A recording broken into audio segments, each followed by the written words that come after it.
What we're going to do first is we're going to define what critical thinking is, and we're going to tell you why critical thinking is important. And then we're going to discuss the things that require you to be a critical thinker. Simply put, critical thinking is a way of deciding whether a claim is true, partially true, or false. The term critical thinking needs some explanation. It's not some obscure method that requires knowledge of formal logic. It's not limited to theoretical abstractions of academias. Neither is it a form of fault-finding or negative thinking. Critical thinking is for everyone. It's a way to approach problems and make decisions. No single definition of critical thinking captures all that it is. If you study and practice critical thinking, your concept of it will continue to develop. We all do some critical thinking already, and we all improve our critical thinking ability with practice. So the first thing a lot of students and people might ask is, why critical thinking? The nearest I can come to is that you can consider it as a form of truth. And truths, believe it or not, are what people believe in different societies and different cultures. And we'll get into that a little bit more later. A person who is a critical thinker must be able to identify and explain the issues. So they should be able to clearly identify and summarize the main issues and successfully explain why or how they are problems or questions, and then they have to identify the embedded or implicit issues addressing their relationships to each other. The next thing you must do to be a critical thinker is be able to frame personal responses and acknowledge others' perspectives. So you must not only formulate a clear and precise personal point of view, but you also must acknowledge objections and rival positions and provide convincing replies to these. As a critical thinker, you must evaluate assumptions.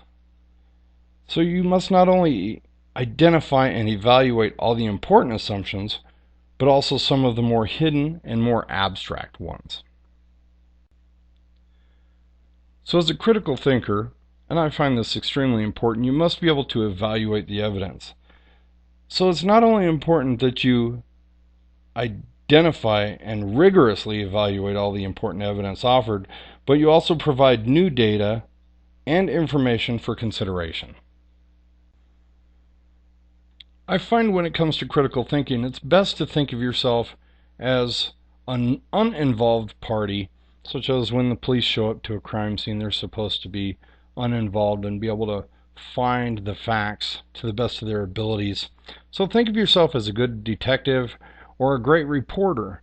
They don't put their personal feelings into it, and they search out all the facts to the best of their abilities and then come to conclusions based upon all those facts.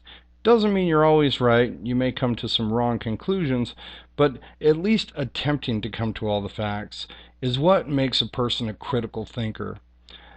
So no matter what has happened in your life and what your personal opinion is, are you open and willing enough to search out the true facts as far as you can see them and decipher what those facts mean towards bettering your life, the lives of your students, the lives of those around you?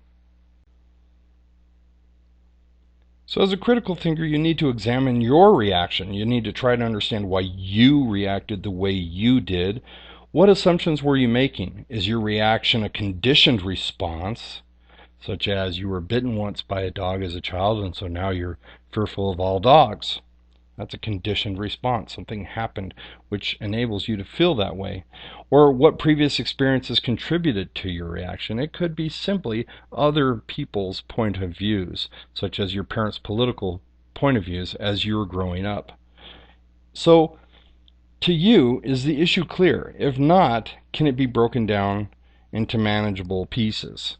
And as you go through these pieces, you decipher hopefully what is truth and what isn't. You take your own feelings out of it and you look at it objectively. I think one of the greatest exercises in critical thinking is to simply show people pictures. And first picture you may see is of President Obama. What's your opinion of President Obama, and why have you formulated that? How about Mother Teresa, Gandhi, Hitler, Anderson Cooper from CNN? If you notice all these pictures, they were taken in a very specific form to make you feel a certain way. Of course, they show Mother Teresa with this kind, gentle look on her face of contentment and happiness. What if you saw a picture of Mother Teresa spanking a baby?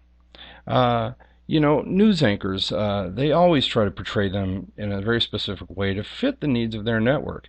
How about Dan Rather? What do you think of him? You may be a little too young to remember him, but as a newscaster, he built quite a reputation of being a stand-up gentleman. And as you notice that Marine right there in the picture, that is Dan Rather back when he was a Marine. So if you knew Dan Rather as a news anchor, how do you feel about him now that I've told you he was a United States Marine and he served honorably? So these are the kinds of things, these preconceived notions that we should get past or get through. A lot of people don't realize with Hitler, he is demonized, and by no means am I saying what he did was right. However, what he did is he took a country that was the size of the state of Oregon. Now think of that. His whole country was the size of Oregon, and he came very close to dominating the world. So as far as military leader, he definitely showed that he had what it took to lead people and to get people behind him in whatever his decisions were. Same as President Obama. Like him or leave him, he is a leader of a great nation, and it's going to be one of those things with the president. Do you like them or love them? Mother Teresa, you may be totally against Catholicism or any other religion. You may be an atheist, you may be a Buddhist, and you can look at Mother Teresa and say, yeah, she's done some great things. However, she does not represent what I choose to represent. So do you have it in you as a conceptual thinker, as a critical thinker, to be able to see these people in potentially a different light? All of them. Can you see the good? Can you see the bad? Can you see them factually, other than what the media has portrayed them to be? So I know this has been a short presentation, but to summarize it all up, critical thinking is about not only what you see, what you feel, what you hear, but what the outside facts are that you're completely unaware of. By being a critical thinker, you'll be able to provide your students with much more information that's unbiased and let them come to their own conclusions. And this is how original ideas come about. If all of us said, as somebody says, hey, I got this idea for this device, and you hook it up to electricity and it will glow and light up a room, and I'm going to call it the light bulb. And everybody says, oh, it can't happen.